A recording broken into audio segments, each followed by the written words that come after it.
देती थी कि गर्भ में पल रहा बच्चा बालक है या बालिका। औरत ने मेरे पेट को छू कर देखा और पति से कहा, तुम्हारी पत्नी के गर्भ में एक लड़की है। ये सुनकर उसके चेहरे पर बस खामोशी थी। जब हम घर आए तो वो बोला, मुझे बेटी नहीं चाहिए, मुझे तो बेटा चाहिए, इसलिए मैं चाहता हूँ कि तुम इसे।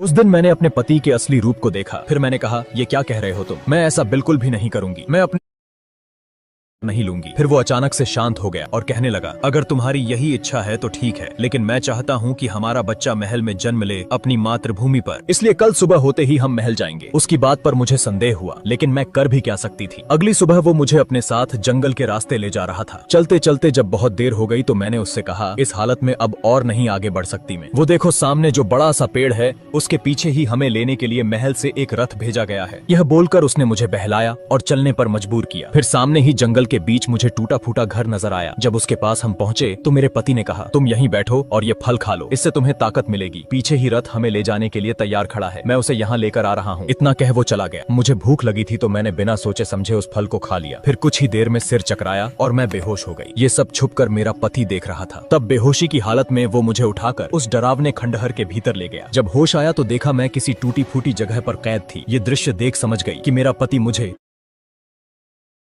लिए छोड़ गया है। ये सोच ही रही थी कि तभी मुझे एक डरी सहमी आवाज सुनाई दी। जब ध्यान दिया तो पीछे ही एक और स्त्री जमीन पर बदहाल पड़ी नजर आई। मैं भागकर उसके पास गई तो पता चला वह भी गर्भवती थी। फिर मैंने उससे पूछा, कौन हो तुम और यहाँ कैसे पहुंची? मेरा नाम चांदनी है, मुझे बचा लो, मेरे पति ने मुझे यहाँ कैद कर रखा है। उसकी बातों से साफ हो गया था कि चांदनी का और मेरा पति एक ही शख्स है। और जब नजरें घुमाई तो मैंने पाया कि हमारे आसपास कई मानव हड्डियां पड़ी थी, जिसे देख साफ पता चल रहा था कि हम कोई पहले शिकार नहीं है उसके। अब तुरंत ही मैंने बाहर निकलने के लिए रास्ता ढूंढना शुरू किया, मगर वो जगह पूरी तरह से बंद थी। वहाँ से निकलने का कोई रास्ता दिखा नहीं मुझे। तभी मेरा पति आया और बोला, यहाँ से निकलने की सोचना मत। ये जो हड्डियां पड़ी देख रही हो, उन्होंने भी भागने की कोशिश की थी, लेकिन सब मारे गए। अब तुम भी यही मरोगी। मगर तुम ऐसा कर क्यों रहे हो? मेरा कसूर क्या है? और वो औरत जो वहाँ पड़ी है, उसने क्या बिगाड़ा है तुम्हारा? तुम दोनों का ये कसूर है कि मैंने तुम्हें पहले ही कहा था मुझे बेटी नहीं चाहिए, लेकिन तुमने मेरी बात नहीं सुनी, इसलिए तुम दोनों मरोगी। फिर उसने जबरदस्ती मेरा हाथ एक जंजीर में बांध दिया और वहाँ पड़ी दूसरी औरत का भी। हमारी मौत सुनिश्चित करने के बाद वो शैतान आदमी चला गया, लेकिन मैंने हार नहीं मानी। अपनी पूरी ताकत से जंजीर को खींचती रही। उस औरत ने भी अपनी बची हुई ताकत लगाकर मेरी मदद की। आखिरकार जंजीर को तोड़कर मैं आजाद हो गई। फिर मैंने उससे कहा, चांदनी मैं गाँव वालों को लेकर आती हूँ, तुम घबराना मत। मदद के लिए जंगल में मैं इधर उधर भटक रही थी। तभी देखा मेरा दुष्ट पति हाथ में कुल्हाड़ी लिए सामने से आ रहा था। मैं तुरंत एक पेड़ के पीछे छुप गई। अब मुझे उस औरत की चिंता होने लगी, क्योंकि मेरा दुष्ट पति उसी तरफ जा रहा था। जब वो कुछ दूर चला गया तो मैं अपनी पूरी क्षमता से भागी। भागते भागते मैं किसी नदी किनारे पहुंची, जहां कुछ लोग मछलियां पकड़ रहे थे। मैंने उनके पास जाकर कहा, मदद करो, हमें बचा लो। एक आदमी है जो मुझे